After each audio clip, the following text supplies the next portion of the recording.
முருகப்பெருமானுக்கு உகந்த இந்த தைப்பூச நன்னாளில் விரதம் இருப்பது எப்படி? அதிகாலையே எழுந்திருத்து அங்கம் துலக்கி, அதாவது குளித்து நீரணிந்து திருநீரணிந்து வீட்டில் விளக்கேற்றிட வேண்டும்.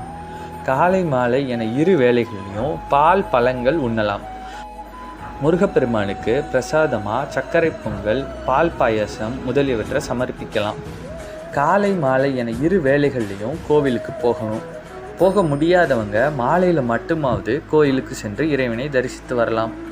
அன்று நாள் முழுவதும் கந்தசஷ்டி கவசம், கந்தகுரு கவசம், கந்தர் அனுபூதி, திருப்புகழ் இதெல்லாம் சொல்லிக்கிட்டு வரலாம். முடியாதவங்க ஓம் சரவணபவ மந்திரத்தையாச்சும் தொடர்ந்து உச்சரிக்கலாம். தைப்பூசத்தன்னைக்கு வேல் வழிபாடு சிறப்பான பலன்களை தரும்.